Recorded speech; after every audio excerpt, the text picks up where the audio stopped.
Nah, yang saya himbau itu perhatikanlah untuk perkembangan motorik lah. Kalau memang perkembangan bahasa bicara belum paham, kalau terjadi perkembangan motorik, biasanya di tempat perkembangan motorik dilatih itu nanti si terapisnya pun juga bilang, ini sudah bicara apa belum gitu. Atau nanti datang ke rumah sakit itu, usia berapa Bu? Kok belum bisa bicara. Jadi memang harus dipahami untuk perkembangan motorik dan perkembangan bahasa bicaranya itu.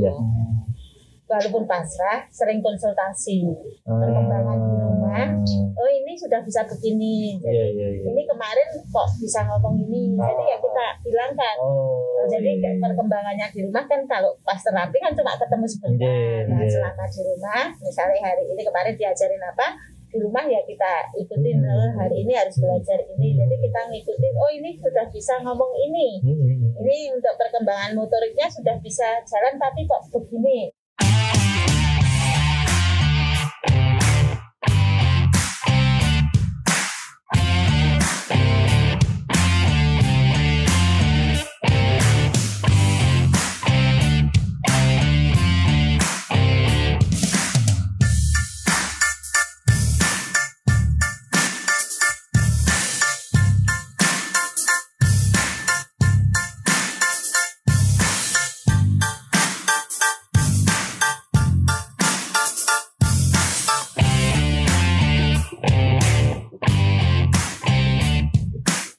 Tadi itu mobilku ki mogok non. Terus aku mrene iki bingung kanggo apa ngono lho. Akhire iki apa jenenge aku pesen ojek online kuwi ora entuk iki. Ngopo ya mobil ki ana to? Nat. Piye Mas? Ngene. Ngopo? Kita iki sing duwe masalah ya ora aku tapi kowe. Napa? Kepikiran Mas. Loh, kepikiran apa?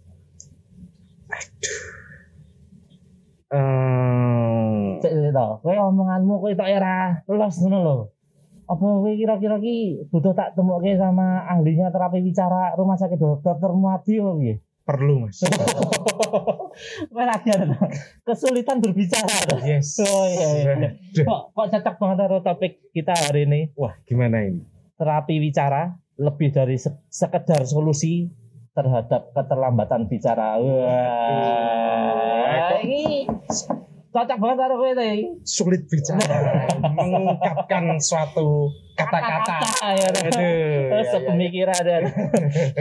Ya, tapi kirong dibuka. Buka sik wae. Oke, siap. Selamat siang, pagi dan malam sobat Muardi tercinta, terkasih dan tersayang. Ketemu lagi dengan kita di acara Positif Podcast Sehat Solutif. Yang kali ini untuk mengangkat acara apa, Ma? Dokter Nonat? Ya, acaranya tentang terapi bicara. Terapi bicara. Untuk keterlambatan bicara. Ya, sudah kita hadirkan narasumber kita, ahlinya ahli. Pakar. Core of the core. Intinya inti dari Rumah Sakit Dr. Muadi, yaitu Mbak Heni. Bagaimana kabarnya Mbak Heni? Alhamdulillah sehat-sehat selalu. Sehat selalu dan tetap semangat. Semangat. Iya. Ini enggak kepanasan, enggak hujanan tadi ke sini? Alhamdulillah kepanasan. Bener panasan sebenarnya enggak awan kinton, Mbak. Wing gitu. Ya, ini juga kita hadirkan juga salah satu apa namanya ini? Ibu. Bukan, ini sebagai ibu. Walaupun beliau dokter, kita nggak berani loh. Nggak, dewi dimutasi. Mutasi gen. Nah, ini salah satu sosok yang berhasil yang menggunakan layanan terapi bicara ini di Rumah Sakit Dr. Muadi, yaitu Dr. Harsini, spesialis paru konsultan. Pakai dokter juga ya, dokter dan Mars juga ya, dok ya. Wah, kayak banget ini rawahan ini. Ya, ini beliau ini memiliki seorang putri yang dulu mengalami keterlambatan bicara ya, dok ya? Iya. Keterlambatan bicara dan sudah terapi bicara di terapi bicara sama Bu Heni. Ini ya. Dan berhasil ya, dok ya? Berhasil. Sekarang usia putri udah berapa, dok? 13 tahun, Wih, 1 SMP. Oh, udah masuk satu SMP. Berarti sekolah normal gitu ya? Normal. Sekolah normal. Oh, ini keren banget ya, pemirsa ya. Pemirsa ini keren banget nih. 13 tahun dulu butuh terapi wicara dan sekarang sekolahnya bukan di SLB Dok ya? Bukan. Sekolah normal katanya. Jadi yang buat sobat Muardi ini yang mungkin anaknya kok ora omong-omong delay itu. Ora omong-omongnya ora ngabari ora WA itu. Ora omong-omong lah itu. ngerti lah. Nah, itu bisa nanti kita kolek lebih lanjut sama beliau berdua ya, Siap. Dr. Hasini dan juga Bu Heni ya. Terus Dr. Hasini Dok, dulu pas awal itu bisa menyadari ini putri saya kok keterlambatan berbicara gitu. Itu gimana ceritanya Dok? Jadi gini, sebetulnya kalau riwayat si Putri ya, itu Namanya Putri juga Dok? Putri juga. Jadi dolanan namanya modal. Jadi dari kandungan itu sebetulnya udah hitungan HPMT itu sama dokter kandungannya dokter Objin itu kok selisih ya. Jadi HPMT sama besar kepala itu selisih sebulan itu. Lingkar kepalanya. Jadi Iya, lingkar kepala itu dari kandungan kok udah gede. Jadi akhirnya kan proses kelahirannya pun tidak normal. Akhirnya sisa. Karena memang kepalanya. Iya, karena ukurannya 39 jadi nggak lewat tanggul. Iya TKP ya. Akhirnya tapi waktu lahir juga biasa, anaknya baik. Kepalanya memang gede, tapi waktu itu di USG juga sama dokter anaknya. Kira ada cairannya enggak ya? Di otak, di kepalanya. Jadi itu ada cairannya enggak ya? Enggak ada, enggak, biasa aja. Jadi bukan hidrosefalus. Bukan hidrosefalus. Tetapi setelah lahir itu kok tumbuh kembangnya lambat. Jadi dia geraknya nggak bisa miring, cuma bisa ngikuti suara. Suara bisa. Jadi misalnya kita kasih kelinteng gitu ya, jadi ngikutin berarti nggak, maksudnya mata nggak, ini telinga bisa dengar, mata bisa ngikuti, itu berarti nggak apa-apa. Tapi kok nggak bisa ini, jadi juga di samping terapi caranya kurang, dia geraknya kan kurang, geraknya kurang. Akhirnya pada 5 bulan itu kita CT scan. Saran dari dokter anak coba CT scan. Iya. Nah ternyata hasilnya itu otak depan tuh nggak ada. Otak depan? Iya. Dok. Otak depan nggak ada itu maksudnya gimana? Maksudnya yang frontal itu air. Jadi air semua. Jadi frontal itu air. Akhirnya sama tim anak ini motorik terutama. Karena di depan ya, di frontal ya. Caranya juga lambat, sama motoriknya. Motoriknya terganggu juga dari itu. Jadi dalam hal itu langsung komprehensif. Iya. Dari 5 bulan itu Dok? Iya, 5 bulan itu langsung oleh tim rehab medis sama spesialis anak. Itu disarankan pokoknya rutin untuk ini ngejar untuk geraknya dulu. Karena kalau bicara kan speednya nanti setelah 1 tahun ya. Setelah 9 bulan nanti juga. Jadi ini belum. Jadi memang nggak bisa, harusnya mama apa itu nggak bisa. Jadi gerak juga nggak bisa. Terbatas. Akhirnya fisioterapi terus. Waktu itu divonis kalau jalannya paling cepat 2 tahun. Jadi 24 bulan. Baru bisa jalan. Bisa jalan, tapi waktu itu ya sama tim fisioterapinya. Saya sebagai orang tua itu nggak boleh jenguk. Jadi waktu dipisah fisioterapi itu dipisah, istilahnya nggak boleh jenguk supaya nanti kalau dia apa-apa kan nggak tega. Itulah yang jadi. Makanya dalam hal ini kalau kita pasrah ya, kita pasrahkan yang menerapi itu. Ya udah, karena saya merasa orang tua terbaik untuk anak ya saya nggak ngikutin. Maksudnya ngikutin kan diceritain dari luar, jadi diapakan, bolak-balik anaknya itu saya nggak boleh lihat. Nggak tega ya orang tua ya. Karena nanti kalau nggak tega itu biasanya terus nggak datang. Makanya ini pesan saya untuk ibu-ibu, bapak-bapak kalau kita ngantar anak terapi itu sudah pasrahkan yang menerapi.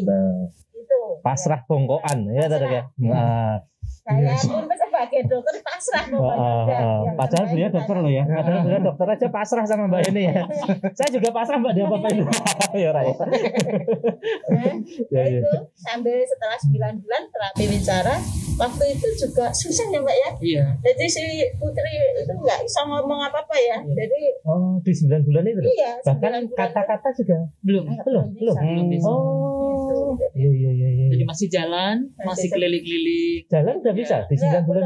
Belum ya? 9 bulan itu masih latihan itu. Jadi masih berangkat aja waktu itu terlambat juga.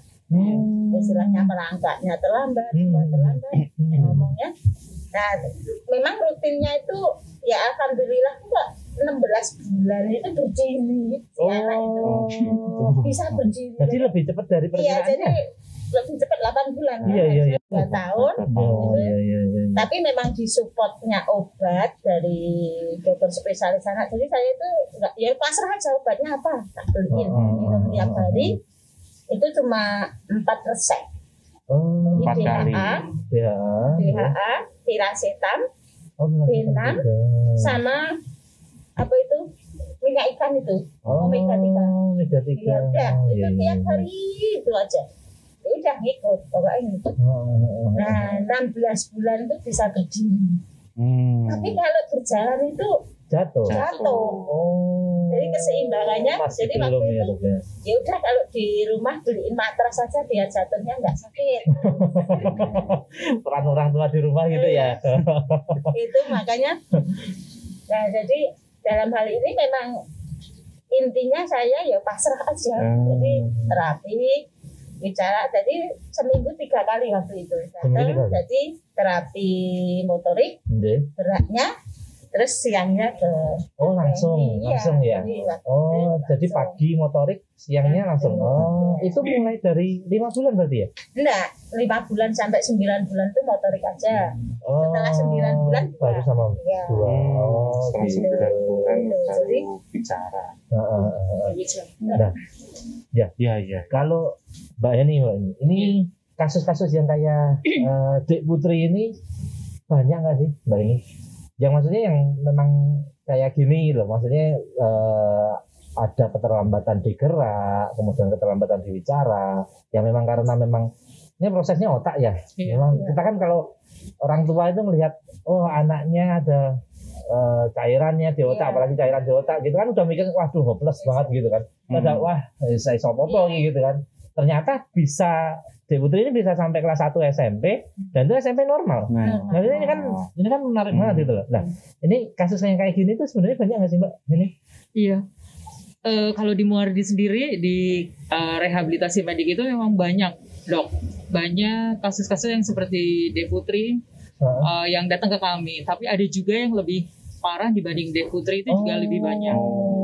Jadi dulu Dek Putri itu datang ke tempat kami itu memang dia belum bisa apa-apa. Jadi proses bubbling yang menggumam menggumam itu harusnya pada usia 6 bulan itu Dek Putri itu belum juga muncul. 6 bulan belum keluar. Ya, itu datang ke tempat ke tempat di ruangan saya itu usia 9 bulan ya dok ya itu belum ada bubbling. Jadi belum gitu belum. Tapi saya tetap terus melatih untuk menimbulkan bubblingnya itu, terus juga untuk mengetes cek untuk pendengaran.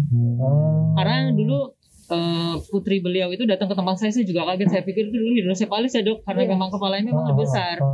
Terus kita ngobrol sama dokter Hersin itu juga kata beliau bilang ini nggak hidro mbak gitu, tidak hidrosefalus karena dari pengecekan dan lain sebagainya memang normal semua. Ya sudah, terus datang ke tempat saya seminggu 3 kali. Ya, jadi untuk terapi bicara sendiri itu sebenarnya berarti tidak hanya mengajari untuk bicara ya mbak ya, ada tadi yang bubbling tadi. Iya. Jadi terus terapi bicara itu kan satu disiplin ilmu jadi disiplin ilmu yang mengajari tentang gangguan komunikasi normal atau abnormal, dimana terapi wicara itu untuk memberikan satu tindakan atau treatment yang diberikan kepada anak-anak ataupun orang dewasa. Jadi kebanyakan orang-orang sini tuh taunya kalau terapi wicara hanya untuk orang anak-anak. Padahal kasus ternyata tadi saya kamu boleh konsultasi lebih lanjut dengan Mbak Heni ya. Jadi kasus anak-anak itu banyak, Dok. Jadi kasus anak itu ya ada yang gangguan pendengaran, ada yang gangguan belajar. Sekarang lagi marak dengan autis, itu banyak sekali itu autis, terus hiperaktif, terus ada yang cerebral palsy. Kalau cerebral palsy dan hidrosefalus itu memang kasus yang sangat rumit dan kompleks gitu.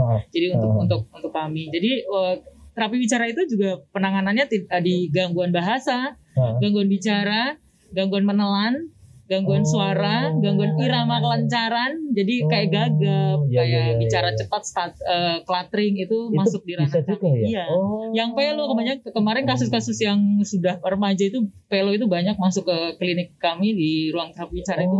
Sekarang sudah banyak lagi ngetren yang pelo. Nah, kalau yang pelo ini, Mbak, ini kan ada satu lagi nih, mumpung Mbak ini ngomong pelo ini, karena saya ini juga masih pelo.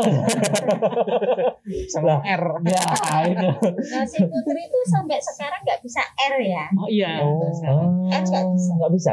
Iya, karena intensitas kita ketemuan juga udah mulai jarang, jadi saya belum bisa intensif lagi ke Dik Putri. Tapi itu sebenarnya bukan karena gangguan, kan kadang orang lihat jangan-jangan karena tongtai gitu ya. Nah, biasanya kan tongtai itu. Tapi apakah yang tongtai itu sebenarnya nggak mutlak sih, Mbak?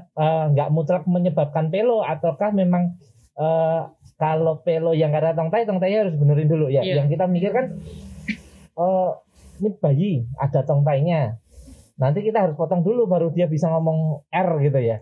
Ataukah nggak usah dipotong, bisa kok di terapi bicara nanti jadi bisa ngomong R gitu. Ada sih kemarin yang usia 18 tahun. Kebetulan 18 tahun? Kebetulan dia mau masuk Akpol. Delala R-nya itu ya tidak. Lucu. Iya, delala. Selamat pagi Bapak. Lapol ya lucu. Lapol gitu. Kebetulan kemarin saya observasi juga untuk di bagian tongtanya itu memang dia ada sedikit, Dok, untuk sedikit pendek. Iya. Tapi karena dia modalitasnya sudah ada untuk getaran R, karena di tempat kami kan ilmunya ada dua. Jadi R itu ada R retroflex sama gitu. Roll sama retroflex. Jadi kalau roll itu yang kalau yang retroflex itu yang jadi pakai punggung lidah. Nah, itu ada beberapa lah. Si pasien ini yang menggunakan yang R-nya itu dengan punggung lidah yang bagian belakang. Jadi yang bisa dia. Iya. Jadi itu satu tongtai juga, tapi tidak terlalu pendek sekali. Nah, jadi saya tinggal terapinya untuk kekuatan lidah, untuk di ujung lidahnya saja. Bisa itu, Mbak? Insya Allah. Putri masih bisa lanjut ya? Berarti masih bisa. Iya, berarti bisa. Gelarnya masih bisa. R ada loh. Saya bawaan karena Indo gitu. Sengau. Padahal bindeng. Saya juga treatment terapi untuk anak-anak dengan celah bibir ada, Dok. Yang labioplastik, yang bibir sumbi ya, bibir sumbi. Itu bisa juga. Ada. Kebanyakan yang di tempat kami itu usia di bawah 1 tahun. Itu memang beda tuh, Mbak. Maksudnya usia-usia yang kan nggak semua sobat Muardi udah tahu gitu kan. Jadi ada yang bawahnya itu rada telat gitu, di atas 1 tahun. Itu pengaruh nggak sih, Mbak? Maksudnya bisa nggak dia kan kalau yang kayak gitu meskipun sudah di bibir sumbinya bener kan, kadang-kadang suaranya masih tetap sengau. Bisa nggak hilang itu? Mengurangi, Dok. Mengurangi ya. Mengurangi saja. Tapi kalau hilang sama sekali seperti kita itu nggak bisa. Nggak bisa. Iya. Kalau di bawah 1 tahun? Di bawah 1 tahun paling saya untuk mentreatmentnya itu untuk feeding. Feedingnya, Iya, karena kan ada yang masih tidak bisa mengunyah, ada yang masih dia menggunakan lidah, karena kan memang setelah operasi itu fungsi lidahnya kan tidak boleh terlalu maksimal gitu, karena nanti palatumnya itu kan nanti kan lagi pecah lagi gitu. Jadi untuk feedingnya kita benahi dulu. Nanti kita latihan, ada namanya latihan fonasi, latihan bersuara, itu ada. Terus nanti kita tahapannya fonasi, bersuara, terus nanti kita babbling, gitu. Nanti kita masuk frase, masuk kata, terus nanti masuk kalimat. Terus jadi nanti pragmatik. Tahapannya banyak loh. ternyata ada beberapa tahapan. Iya. Ya. Lalu kapan sih Mbak kita harus memulai atau pergi untuk terapi wicara itu ya? Apakah setelah ada kesadaran atau gimana? Kok tadi ada yang sampai 1 tahun ya, ada yang 1 tahun, ada sampai 18 tahun malah. Kan telat ya, benar. Kapan sih harus Ya sebenarnya sih sadar tentang sedini mungkin ya dok ya. Jadi kalau misalnya si orang tua itu yang sudah tahu, misalnya biasanya orang tua yang datang ke kami itu keterlambatan itu fokusnya hanya ke motorik, motorik saja. Motorik saja. Nanti setelah 1 tahun lebih, 15 bulan gitu mereka baru datang ke tempat kami. Gitu. Jadi sebenarnya goalnya standar berapa Mbak? Kalau usia berapa gitu untuk mulai terapi bicara itu? kalau berdasarkan perkembangan bahasa bicara normal itu 9 bulan itu memang sudah bicara. Oh, di 9 bulan ya. Tadi seperti Putri. Kalau ya, makanya bahasanya. Dek Putri itu datang ke tempat saya, alhamdulillah tidak terlambat. Jadi makanya progresnya bagus. Iya.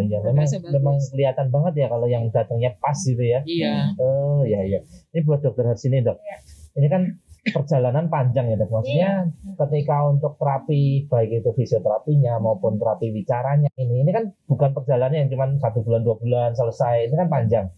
Ini ada kendala-kendala apa dok selama prosesnya itu dok? Banyak Jadi ya dok. kalau kendalanya itu ya memang kondisi ya. Kebetulan waktu itu rumah saya kan jauh. Rumahnya kan waktu itu di rumah kota. Oh, bukan di sini ya dok, bukan di kota besar. Desa ya dok. Jadi tiap hari kan seminggu 3 kali. Seminggu 3 Tapi kali. yang alhamdulillah waktu itu kan masih kita sampai Sabtu. Oh, Jadi kan bisa masih selektif sampai ya. Sabtu. Jadi Iya. sampai Sabtu. Jadi itu kita bawa anaknya kan tergantung usia 6 bulan kan untuk wirawiri seminggu 3 kali itu kan lihat fisiknya juga Iya, ya, apalagi kan iya. kondisi dia dan lainnya. Tapi alhamdulillah si Putri itu minum obatnya gampang. Oh. Jadi obat itu sampai kita sembunyikan malah. Enak berarti. Rasa jeruk. Untuk obat itu gampang sekali, jadi enak fisiknya. Jadi tinggal itu makannya juga lumayan gampang. Jadi seminggu 3 kali ya minimal 2 kali itu wajib. Alhamdulillah, jadi waktu itu ya lancar. Memang kebetulan tim anak dan fisioterapi, jadi kalau bertitik kan bilang selalu putuku mana kan gitu ya. Sampai segitunya sekarang ya udah. Jadi untuk ke Muardi itu gampang kok. Jadi nanti kita konsul dari anak, dikonsulkan ke rehab medis, nanti tinggal menuju ke terapi motoriknya, apa bicara sudah ada. Jadi mudah, apalagi saat ini. Jadi kayak one stop shopping gitu ya dok ya. Jadi langsung ke satu gitu ya. Tapi untuk Putri sendiri, apakah ada suatu kejenuhan gitu dok? Itu jadi temennya kan banyak tuh, itu malah ganggu temennya. Temennya apa jadi temennya yang waktu terapi itu. Temen-temennya kan banyak tapi malah nggak mau pulang. Gitu. Malah betah. Iya, betah. Kalau Dek Putri habis terapi disuruh pulang nggak pernah mau. Karena kasih mainan toh. Malah nggak mau pulang. Iya. Malah betah ya dok ya. Berarti intinya bahwa di tempatnya terapi bicaranya Rumah Sakit Dr. Muardi itu ramah anak berarti ya dok ya. Menyenangkan ya. Jadi teman-teman jangan takut kalau memang ada putra atau putrinya mau menjalani terapi bicara jangan bayangkan di terapi bicara sana nanti ngeri serem gitu, enggak, ternyata ini Dek Putri aja malah nggak mau pulang gitu. Berarti ngeri di rumah ya. Ya sempat ada ngerinya, orang tuanya nggak boleh lihat tadi. Nggak boleh lihat tapi anaknya betah. Iya. Terus menurut Bu Heni nih, apa saja sih yang seharusnya orang tua nih perlu lakukan ketika mau mungkin mengetahui anaknya nggak bicaranya atau mungkin perkembangan motoriknya nggak bagus, terlambat gitu ya? Itu kira-kira apa sih yang harus dilakukan sebagai seorang orang tua gitu? Iya, jadi saya menghimbau untuk orang tua yang mempunyai anak dengan keterlambatan bicara atau dengan kebutuhan khusus, itu sebaiknya mengamati setiap perkembangan. Jadi setelah anak lahir, kalau orang sini kan bilangnya lahir ceprot ya, lahir ceprot gitu, itu harus ya terkadang si orang tua itu terabaikan gitu dok. Jadi kayak misalnya anak saya fine aja. Ternyata ada juga yang beberapa setelah usia 3 bulan lahir gitu, si anak itu mengalami kejang seperti itu. Jadi kasus-kasus karena ini masih di daerah gitu, kadang ada yang dibawa ke dukun gitu. Nah itu makin memperparah gitu. Itu ada di tempat saya itu yang ada yang disembur-sembur pakai asap rokok gitu kan, akhirnya memperparah dan akhirnya menjadi lebih fatal. Nah yang saya himbau tuh perhatikanlah untuk perkembangan motorik lah. Kalau memang perkembangan bahasa bicara belum paham, kalau terjadi perkembangan motorik, biasanya di tempat perkembangan motorik dilatih itu nanti si terapisnya pun juga bilang ini sudah bicara apa belum gitu, atau nanti datang ke rumah sakit itu usia berapa Bu, kok belum bisa bicara. Jadi memang harus dipahami untuk perkembangan motorik dan perkembangan bahasa bicaranya itu. Boleh nggak Bu Heni sedikit menerangkan ke teman-teman Sobat Muarti ini, umur berapa sih maksudnya yang orang tua harus perhatikan nih? Katakanlah umur saya tanya cuma umur 1 tahun tuh bisa berdiri bisa jalan. Saya sebagai orang tua ya. Jadi untuk bubblingnya berapa itu saya nggak tahu, nggak gagas aja. Iya benar. Nah, maksudnya bisa jalan sehat gitu. Bisa ngomong bapak mama. Bisa ngomong papa itu umur berapa kan kita nggak tahu. Maksudnya bisa nggak diterangkan sedikit nih buat teman-teman Sobat Muarti biar sadar. Biar sadar. Ini usia berapa nanti pasalnya ini gitu lah. Ya jadi kalau anak sudah lahir 6 bulan itu babbling dok. 6 bulan babbling. Jadi bergumam mama gitu ya. Ya dan 6 bulan oke. Perkenalan makan juga. Jadi perkenalan makan dulu karena memang proses bicara itu juga dengan proses makan. Jadi pengenalan satu makanan dulu yang kategorinya masih lembut, yang untuk usia 6 sampai 9 bulan. Nanti sekitar usia 9-10 bulan itu namanya laling. Laling itu meniru. Ya, bukan dililing. Jadi meniru. Kayak misalnya mama, nanti dia mah gitu.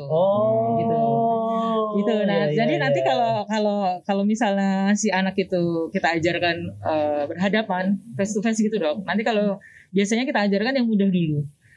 Mau mah gitu. Nanti si anak itu hanya bilang mah gitu, enggak mama, jangan mama ini loh tirukan ini mama aja. Jangan usah dipaksa. Jadi enggak usah. Enggak beneran kayak mama, matane bude lagi. Itu ibu. Malah simba kali ada simba.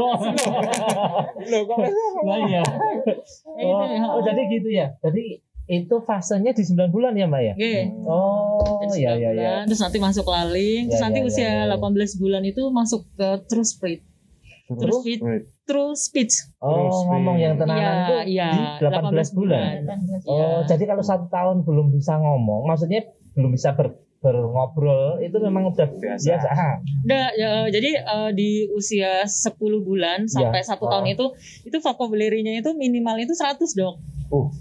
Banyak ya. Ya. 50 sampai 100 minimal. Di 8 bulan, di 10 bulan sampai 1 tahun. 1 tahun. 10 bulan sampai 1 tahun. Itu vocabulary. Jadi dia udah bisa menyebutkan itu pisang gitu ya. Iya. Itu di 10 sampai 1 tahun. 10 bulan sampai 1 tahun. Nanti kalau 18 bulan itu sudah bicaranya kalau orang sih bilang udah cetok.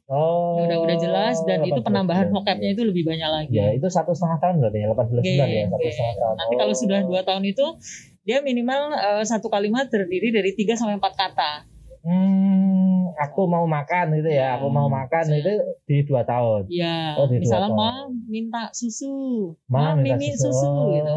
Ma minta adik itu enggak boleh. Nah, itu boleh. Nanti ibunya jawab berapa. Iya.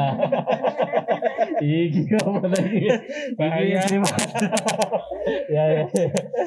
Ya.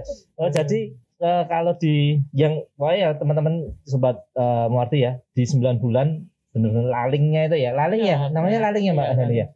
Jadi kalau kita ngomong mama dia bales gitu, bisa bales lah itu gitu. Kalau dia enggak bisa di 9 bulan itu artinya bisa dibawa ke Mbak Heni ya. Di rumah sakit dokter Muarti untuk dikonsulkan dengan dokter anak seperti itu mungkin ya. Nah lah kalau dibawa ke Bu Heni ini ada istilahnya prosedur khusus enggak Bu kalau di tempat Muarti mungkin sedikit bocoran apa biayanya gitu mungkin caranya prosedurnya iya kalau di kami kan karena rumah sakit pemerintah jadi kebanyakan memakai BPJS. Jadi kalau memakai BPJS itu kan ada aturannya dok ya. Jadi dari vaskes yang paling bawah, nanti terus naik lagi ke vaskes berikutnya sampai nanti bisa di tempat kami. Jadi biasanya rehabilitasi medik itu buat rujukan dari poli anak. Jadi biasanya si pasien itu datang dulu ke poli anak. Terus nanti dari poli anak jika membutuhkan terapi bicara, fisioterapi, okupasi, terus itu biasanya dirujuk ke rehabilitasi medik. Nanti dari dokter rehab baru mendistribusikan ke kami. Yang dibutuhkan utamanya dibutuhkan apa dulu. Gitu. Jadi bisa terklaim BPJS. Kalau pasien umum pun bisa, sangat bisa. Jadi tinggal datang saja ke rumah sakit Muardi, terus nanti daftar. Kalau itu bisa langsung ke rehab. Itu bisa langsung ke rehab. Kalau yang umum, jadi tidak melalui anak, terus datang dengan keluhan anak saya belum bisa bicara atau anak saya nggak bisa makan, anak saya nggak ada suaranya gitu. Kayak kemarin kasusnya ada usia 13 tahun, itu tidak ada suara dok, afoni. Jadi selama 13 tahun itu nggak punya. Dia selama pandemi ini suaranya hilang. Sama pandemi ini dok? Ya. Sebelum pandemi ada? Ada. Stres mungkin dok. Pada cara pacarnya. Apa ini? Gejala baru COVID. Jadi afoni itu dok. Jadi kalau yang pasien itu ke THT dulu, baru dirujuk ke tempat kami. Itu terus ya bisa keluar suaranya akhirnya? Kemarin tuh enggak, karena kita berat kasusnya, karena kita suaranya itu terdapat nodul kiri dan kanan. Jadi memang gangguan anatomi ya. Gangguan anatomi. Jadi kami hentikan dulu terus untuk lebih fokus ke THT dulu. Jadi sebenarnya kalau mau ke rumah sakit Dr. Muardi itu mudah ya. Mudah sekali. Bisa, gitu ya. Terus buat dokter Harsi ini dok, sebagai seorang orang tua yang berhasil putrinya untuk benar-benar oke gitu ya, bisa seperti normal kids gitu ya, seperti kayak anak normal. Itu pesan-pesannya dokter Harsi ini ke Sobat Muardi ini apa dok? Ya sudah, berarti kita sebagai orang tua untuk perkembangan anak itu, kalau kita ingin solutif, pasrah dengan yang menerapi tadi. Intinya pasrah. Harapan kita intinya kita sampaikan ke dokternya, pokoknya targetnya kita ini pengen apa, kita matur aja. Ini saya pengen ini, pokoknya ini. Ya udah, berarti kita harus pasrah. Kalau pasrah itu kan akan ikut apa komandonya beliau Bapak Ibu dokter, jadi kita ikut. Jadi suruh beli ini, fasilitas ini, itu ikut. Jadi anaknya biar cepat begini. Nah, yang penting juga walaupun pasrah, sering konsultasi perkembangan di rumah. Ini sudah bisa begini. Jadi ini kemarin kok bisa ngomong ini. Jadi ya kita bilangkan. Jadi perkembangannya di rumah kan kalau pas terapi kan cuma ketemu sebentar. Nah, selama di rumah, misalnya hari ini kemarin diajarin apa, di rumah ya kita ikutin. Hari ini harus belajar ini. Jadi kita ngikutin. Ini sudah bisa ngomong ini. Ini untuk perkembangan motoriknya sudah bisa jalan tapi kok begini. Jadi waktu itu kan kakinya kayak apa ya? Jadi makanya sering jatuh itu kayak jonjing. Jadi nggak kanan kiri. Jadi kan dibilangkan. Jadi waktu di terapi akhirnya kan metodenya atau apa kan akan yang kurang begini. Jadi keseimbangannya itu intinya kerjasama lah yang dengan yang menerapi, jangan pasrah terus diam aja di kita. Jadi intinya kita ini percaya percaya, jadi tapi ya ikut. Jadi percaya tuh nggak ikut ya semua ya. Jadi kita intinya sebagai pasien pengen yang terbaik, kan dokternya juga harapannya kan pasiennya juga baik. Mantap sekali. Ini terakhir pesan dari Mbak Heni ini. Ini kan tadi ternyata bahwa kerjasama antara orang tua dan juga terapis itu kan memang harus kuat. Nah, pesan-pesan dari Mbak Heni ini buat orang tua yang sedang menjalani terapi ini apa nih? Iya, pertama ketahui dulu untuk perkembangan anak, tumbuh kembang anak itu. Jadi jika terlihat keterlambatan di usia 0 sampai 1 tahun segera datang ke tempat kami. Terus yang kedua, jika sudah terapi di tempat kami jangan pernah malas karena memang rehabilitasi itu tuh memang lama, sangat lama. Continue. Jadi tidak segera hanya dikasih terapi sekali habis itu besoknya sembuh, enggak. Karena kebanyakan tuh pada minta, "Mbak, kok masih kayak gini sih, Mbak?" Bilang itu. Iya. Karena kita bukan dukun, jadi kita juga punya proses. Yang ketiga, jangan pernah bosan. Jangan pernah bosan, tetap ikhtiar, terus jalani dan selalu bahagia apapun yang diterimakan. Adem. Saya melihat teknik ini. Selalu bahagia. Itu aja dong dari saya. Mantap sekali ya. Luar biasa sekali obrolan kita pada hari ini ya, Dok. Udah bisa berkata-kata. Saya sudah terperap ya. Walaupun agak susah ya. Ya. Luar biasa obrolannya ya. Jadi bahwasannya untuk terapi bicara nggak hanya ngajarin bicara saja ya. Ternyata kita sendiri kalau misalnya sebagai orang tua juga harus mengidentifikasi ya.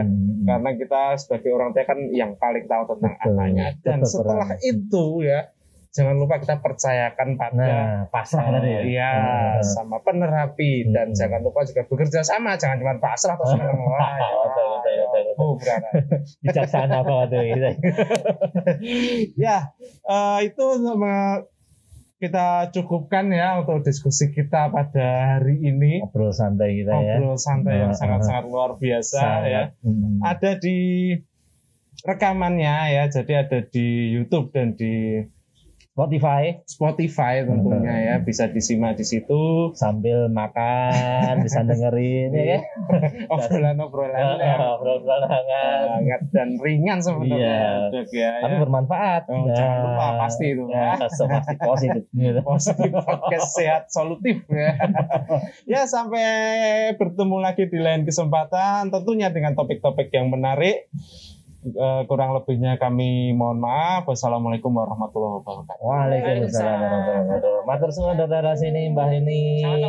Ketemu lagi kapan-kapan di hari kesempatan.